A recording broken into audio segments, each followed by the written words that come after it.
Vous êtes sur Midi 1 et vous suivez Éco-Débat. Alors que le continent africain subit de plein fouet les effets du changement climatique, il est aussi porteur d'immenses potentialités écologiques, d'innovation locale et d'engagement prometteur. Mais comment transformer cette urgence écologique en opportunité de développement durable?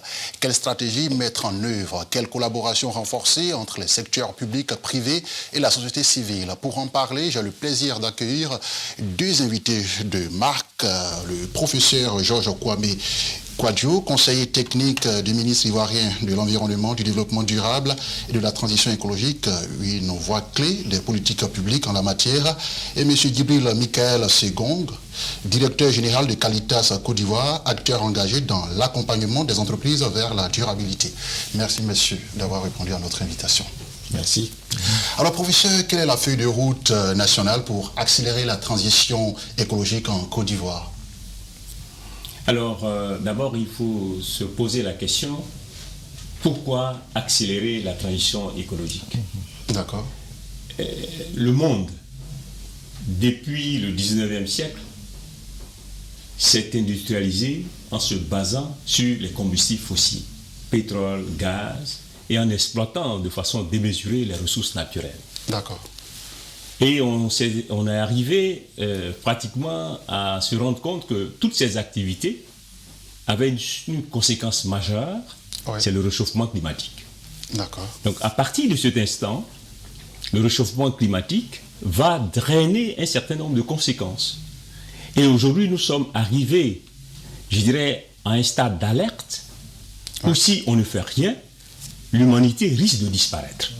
D'accord. Et je pèse bien mes mots. Vous voyez les inondations, les sécheresses, les problèmes de nourriture, les problèmes de réfugiés climatiques, la question de l'érosion côtière, etc., etc. Les questions des pollutions industrielles sont autant de facteurs qui impactent l'être humain dans sa vie quotidienne.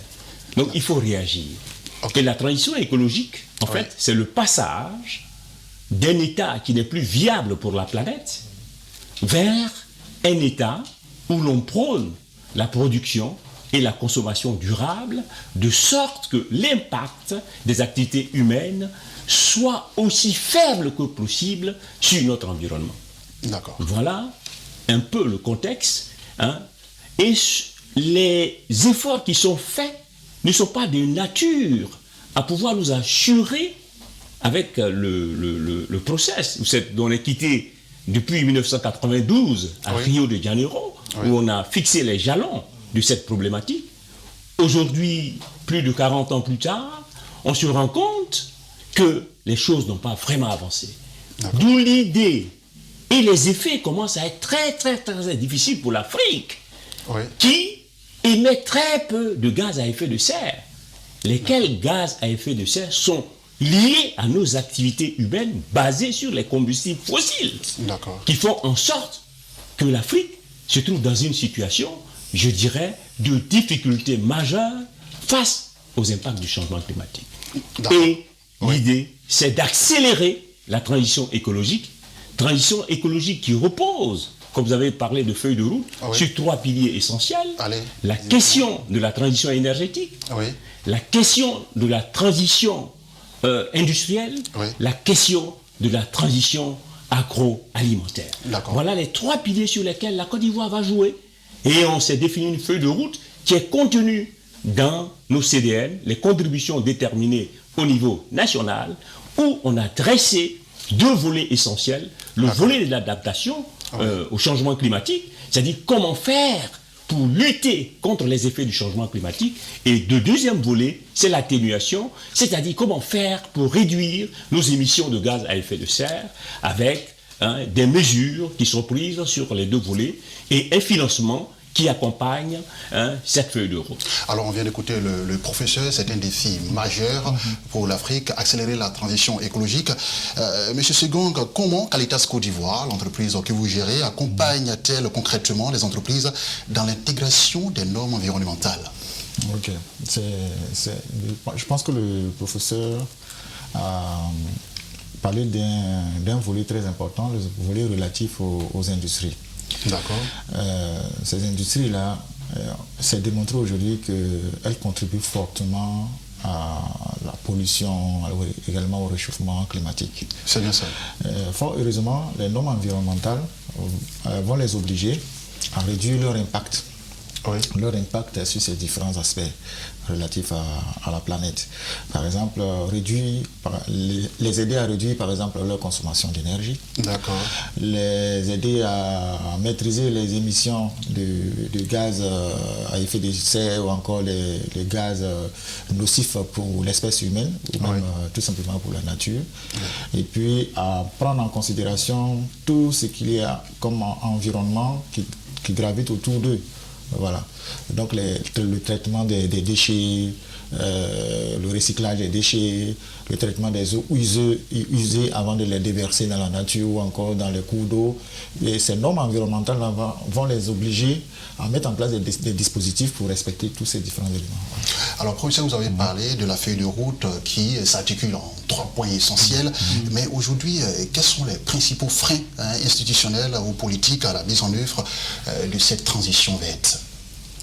Alors, lorsque on a analysé, on a fait l'état des situations avec des partenaires, il y a un rapport qui est sorti, le rapport de la Banque mondiale, qui a été endossé par le gouvernement, et a fait ressortir 3 leviers clés sur lesquels nous devons jouer. L'un des leviers, c'est la coordination de l'action climatique en Côte d'Ivoire.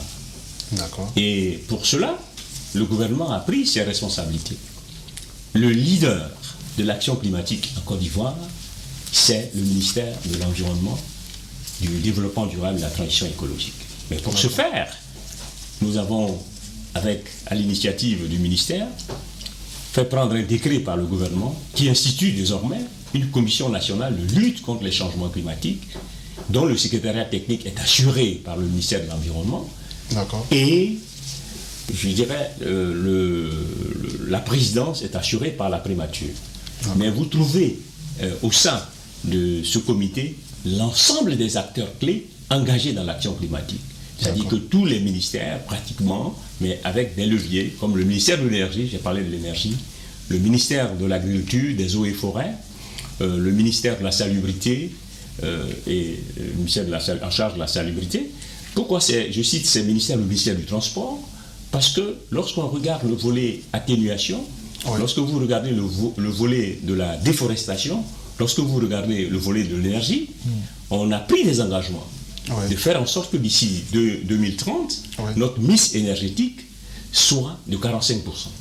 D'accord. C'est-à-dire faire la promotion des énergies renouvelables, faire la promotion de l'efficacité énergétique, faire la promotion de la maîtrise de l'énergie, il en a parlé tout à l'heure. C'est-à-dire que les entreprises aujourd'hui doivent prendre en compte cette dimension de réduction de leur consommation énergétique, d'utiliser de nouvelles formes d'énergie autres que les combustibles fossiles pour faire la production, je dirais, de leurs matériaux. Le deuxième élément, c'est la foresterie. Lorsque vous regardez, nos forêts sont fortement dégradées, fortement impactées, et d'ici 2030, on s'est dit qu'on peut recouvrir le couvert forestier à hauteur de 20%. Et cela avec une dynamique qui est portée par le ministère des Eaux et Forêts, et le processus est en cours. Un autre élément important qu'il faut signaler ici quand on parle de foresterie, de reboisement, c'est que l'article 6 de l'accord de Paris nous donne une opportunité assez forte. Et là aussi, pour pouvoir lever les freins et favoriser les investissements en termes de crédit carbone, c'est-à-dire lorsque vous plantez des arbres, vous faites des reboisements, vos arbres sont capables, de par leur fonction naturelle, de capter le CO2. Et en captant du CO2, ils diminuent la quantité de CO2 dans l'atmosphère, réduit le réchauffement. Et ce package-là constitue un financement qu'on peut capter, qu'on appelle crédit carbone. Et en cela, on a mis en place le bureau marché carbone avec toutes les procédures, toutes les recommandations, pour qu'aujourd'hui, si vous êtes un investisseur, vous frappez à la porte du gouvernement ivoirien, on vous amène au bureau marché carbone, vous faites tous les processus et tous les aspects juridiques sont cernés par le gouvernement, par l'opérateur, de sorte que, parce que c'est des échelles de temps assez longues, pour pouvoir rentabiliser cet investissement. Donc ça, au niveau du marché carbone. Au niveau des déchets, un autre élément important, j'ai parlé du ministère de la salubrité, on a mis en place une stratégie intégrée de la promotion de l'économie circulaire. Une économie qui engage les entreprises à mieux s'organiser. Il y a même une direction de l'économie circulaire qui existe actuellement au sein de la primature ivoirienne. Oui, disons une cellule de réflexion. Mais la direction de l'économie verte et de la promotion de l'économie circulaire, de la responsabilité sociétale des organisations qui gèrent la stratégie nationale intégrée de l'économie circulaire, c'est bien au ministère de l'Environnement que cette unité-là se trouve et collabore avec toutes les autres entités. Il y a une entité au district, il y a une entité à la primature, mais il faut rendre à César ce qui est à César. C'est le ministère de l'Environnement, du Développement durable et de la transition écologique qui porte le leadership de la stratégie de l'économie circulaire et appelle tous les autres partenaires à contribuer de sorte à ce que le plan d'action qui a été validé par le gouvernement puisse être mis en œuvre en intégrant le secteur privé, la société civile, pour que le déchet ne soit plus considéré comme un simple déchet, mais comme une richesse qu'on peut transformer pour valoriser l'économie ivoirienne. Alors, professeur, vous avez parlé d'intégration du secteur privé dans ce plan d'action que vous venez de citer, mais justement, est-ce que vous... Monsieur Segong, est-ce que vous voyez une réelle volonté du secteur privé ivoirien à s'engager vers un modèle économique durable? Oui, absolument. De plus en plus, il y a une volonté très affichée. Mais comment cela est perçu? On vient d'entendre le professeur qui a écréné un chapelet quand même d'actions menées par le gouvernement. Comment vous, au niveau du secteur privé, comment vous y prenez? Bon,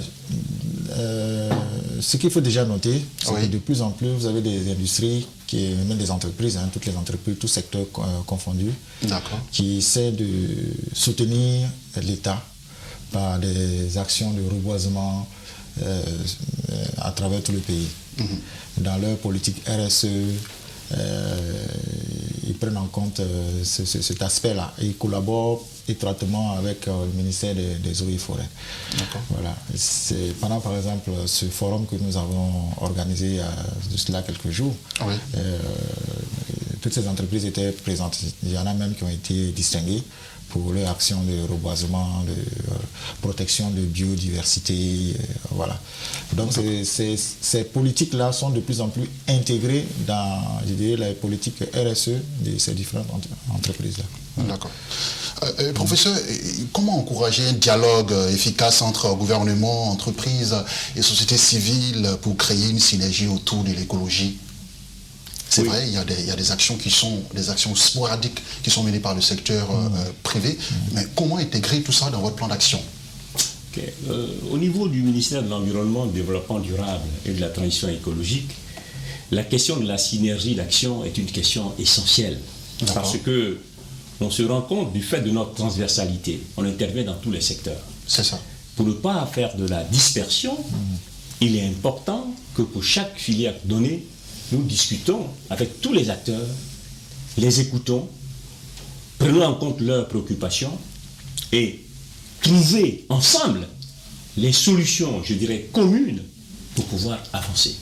Ainsi, avec le secteur privé, nous avons un partenariat gagnant-gagnant. Lorsqu'une entreprise a une initiative qui s'inscrit dans le PND, le plan national de développement en son pilier 5, et qui s'inscrit en termes de déclinaison dans le plan stratégique de développement du ministère de l'Environnement et du Développement durable, comportant les 6 piliers, si cela s'inscrit, alors le gouvernement facilite, à travers toutes les structures, que ce soit le ministère de l'économie et des finances, que ce soit le CPC, que ce soit le ministère du Plan. En tout cas, il y a une plateforme partenariat public-privé qui permet d'encourager les entreprises et de faciliter l'action environnementale. Ça, au niveau des collectivités territoriales. Vous savez, quand on a pris le nouveau code de l'environnement avec les innovations, il fallait expliquer, vulgariser. Monsieur le ministre a rencontré tous les préfets de Côte d'Ivoire pour leur expliquer la nécessité de s'approprier le code de l'environnement, de sorte à ce que notre environnement soit ce que nous voulons, c'est-à-dire un cadre de vie sain où l'Ivoirien n'a plus à se poser la question des questions de nuisance sonore, des questions de nuisance des matrices environnementales, la pollution des matrices environnementales, etc. C'est pour cela que cette année, particulièrement, il parlait de conformité, de la mise en conformité. L'année dernière, notre leadership était de faire du ministère, je dirais, un élément visible, pour qu'on sache c'est quoi le ministère de l'Environnement, que fait le ministère de l'Environnement. Nous avons beaucoup parlé et le code est venu pour la vulgarisation.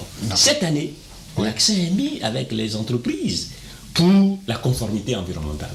Vous savez, quand vous vous installez, vous êtes obligé, quelle que soit votre entreprise, la loi, les textes juridiques vous obligent à faire une étude d'impact environnemental et social. Ça veut dire quoi? Ça veut dire que j'ai cet objet, que je le place dans un environnement donné. D'accord. Avant de l'utiliser, je dois m'assurer que son utilisation ne va pas générer d'impact sur l'environnement qui le circonscrit. Et une étude préalable est faite et on mesure ensemble les impacts que cette activité peut générer et on propose, en fonction des connaissances scientifiques du moment, les mesures d'atténuation et on définit un plan de gestion environnementale et sociale pour pouvoir préserver l'environnement et la santé des populations. C'est extrêmement important. Donc je lance un appel à l'ensemble des entreprises qui n'ont pas encore eu leur arrêté de conformité environnementale de se rendre immédiatement à l'Agence nationale de l'environnement, le guichet unique des évaluations environnementales et au CIAPOL pour se mettre au nord, de sorte à travailler main dans la main avec le gouvernement, à préserver l'environnement et la santé des populations.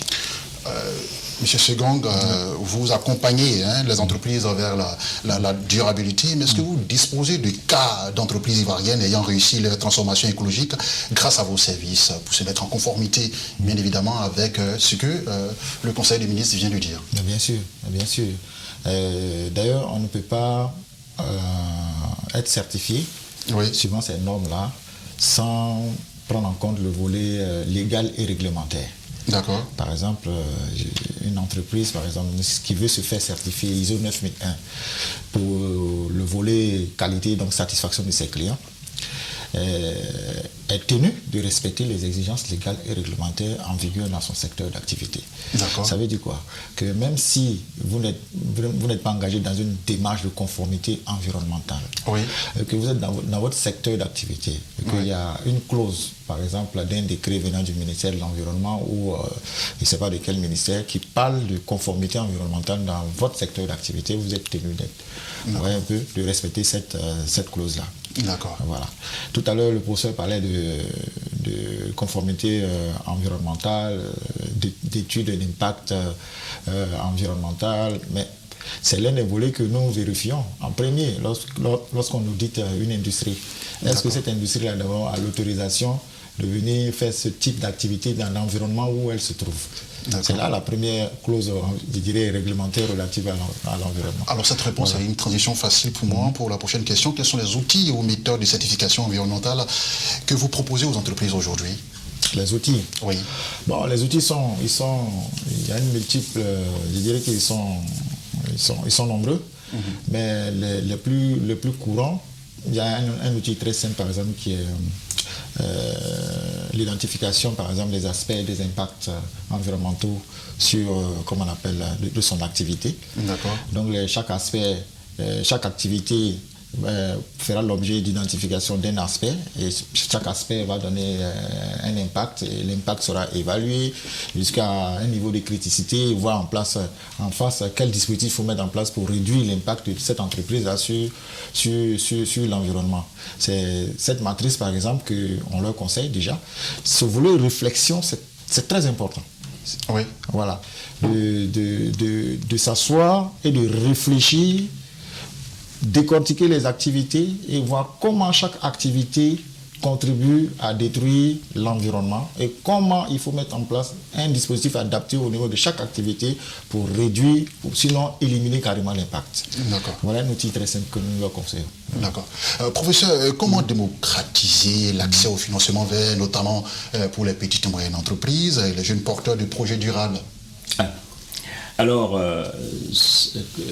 vous enfoncez une porte ouverte, je dirais. Bien sûr, vous êtes ici la voix des politiques, oui, des politiques le ministre publiques sur ce plateau. Assaoré Collin-Jacques Oui.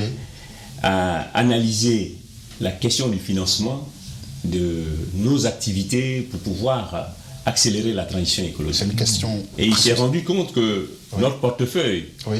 de projets n'était pas assez satisfaisant. Donc il a sollicité auprès de tous les acteurs du développement durable, le secteur privé, les collectivités territoriales, la société civile, de sorte à lancer un appel à projets. Oui. Et nous avons reçu 315 projets au niveau national. D'accord. Qui sont des projets, des idées de projets, à de grands projets structurants. Et quand on fait l'analyse de tout ça, il y a beaucoup plus d'idées de projets que de projets structurants. Nous avons déterminé à peu près 20% de projets structurants, à peu près 51 projets structurants. Et quand on a des projets structurants, c'est plus facile d'aller taper aux portes des différents guichets climatiques de financement qui ont des critères qui nous permettent d'améliorer encore ces projets et d'avoir les financements. Donc le ministère, à travers cette initiative, accompagne les porteurs de projets de sorte à avoir, je dirais, un potentiel de projets finançables pour pouvoir accélérer la transition écologique. D'accord. Monsieur Segond, comment sensibiliser les dirigeants d'entreprise à la transition écologique sans leur donner le sentiment d'une contrainte ? Il faut d'abord... Aujourd'hui, c'est quand même une police que vous faites à ces chefs d'entreprise. Oui, c'est à la fois une police, mais vous savez aussi que souvent la police contribue à sensibiliser. Bien évidemment. Voilà, quand on est en phase d'esprit résistant, souvent la police aussi peut permettre d'avancer. Ouais. Mais déjà, ce qu'il faut faire, c'est d'informer. D'accord. De savoir communiquer. D'informer et ne jamais s'arrêter d'informer. Ouais. Sensibiliser, ne jamais s'arrêter de sensibiliser. Et puis également faire des reconnaissances. Ouais. Faire des reconnaissances. Pour ceux qui ont déjà emboîté le pas et qui ont réussi, il faut les féliciter. Il faut même les récompenser et les encourager, communiquer autour d'eux et faire comprendre aux autres, vous voyez, ils ont osé, ils ont réussi, ça leur fait du bien et ça nous fait du bien, ça fait du bien à tout le monde. Tout le monde peut faire comme eux. C'est ce que, par exemple, nous faisons à travers les événementiels, comme Africa QSH Forum, dont l'édition 2025 vient de prendre fin. Mais aujourd'hui, que faut-il changer dès maintenant pour bâtir une Afrique écologiquement résiliente et prospère? Déjà, vous en tant que qualiticien, je dirais qu'il faut déjà commencer à adopter les normes internationales. D'accord. Je reste convaincu qu'il n'y a pas de normes taillées sur mesure pour l'Afrique et des normes taillées sur mesure pour l'Occident en matière d'environnement. D'accord. Nous sommes tous des êtres humains. D'accord. Donc, parler terre à terre, ce qui tue le blanc peut tuer l'Africain. C'est bien ça, c'est bien ça. Voilà, donc commençons déjà par adopter ces normes internationales-là. D'accord. Ça va nous faciliter beaucoup plus la tâche. Voilà. D'accord. La transition écologique est l'affaire de tous. Professeur, mais que faut-il changer dès maintenant pour bâtir une Afrique écologiquement résiliente et prospère? Le premier élément, il faut être conscient du problème. D'accord. Il faut prendre conscience. C'est pour cela qu'il a insisté sur le volet sensibilisation. L'information, il faut la donner, même dans les coins les plus reculés.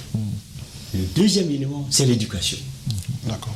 Déjà, on a commencé à sensibiliser les universités, le ministère de l'Éducation nationale, pour qu'on prenne en compte dans les programmes les nouvelles notions environnementales, de sorte que l'enfant qui est conscient de la préservation de son environnement, lui donner les outils pour le faire, quand il va arriver sur le champ d'action, son comportement sera différent.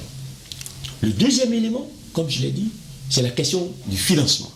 D'accord. Donc, il faut faire en sorte que le financement endogène, c'est-à-dire que si aujourd'hui, le gouvernement l'a intégré déjà dans sa politique de PND 2025-2030, tout projet qui doit être retenu par l'État de Côte d'Ivoire dans les années à venir, doit prouver, je dirais, sa dimension environnementale qui a pour conséquence de protéger l'environnement et la santé des populations. Merci. On a des indicateurs pour ce projet-là, pour le vérifier. Ça, c'est le PND vert. D'accord. Le troisième élément, c'est que nous avons commencé à voir la génération 3 de nos CDN. Les contributions déterminées au niveau national. À ce niveau, comme vous l'avez dit, comment démocratiser la transition écologique? C'est appeler tout le monde à venir au moment où on est en train de construire le nouveau CDN 3 qui se veut vert, que tous les acteurs soient sensibilisés et définissent leurs préoccupations. L'année dernière, enfin la deuxième génération, on avait pris en compte le genre. D'accord. On avait pris en compte la dimension de la foresterie dans son ensemble, c'est-à-dire en incluant les terres, les sols, etc., pour rendre ce CDN beaucoup plus consistant. Aujourd'hui, avec le moteur de la transition écologique, ces questions-là sont au cœur de la rédaction des nouveaux CDN qui seront disponibles en juin, et vous verrez que tous les secteurs susceptibles de pouvoir décélérer notre transition écologique sont prises en compte de façon efficace en vue de l'accélérer. D'accord. Et à la faveur de la publication de ce rapport-là, on aura l'occasion certainement de vous rappeler sur ce plateau pour une autre émission. Merci encore à vous. Merci d'avoir répondu à notre invitation. C'est la fin de ce numéro de Éco Débat. Restez sur Midi 1, l'information continue.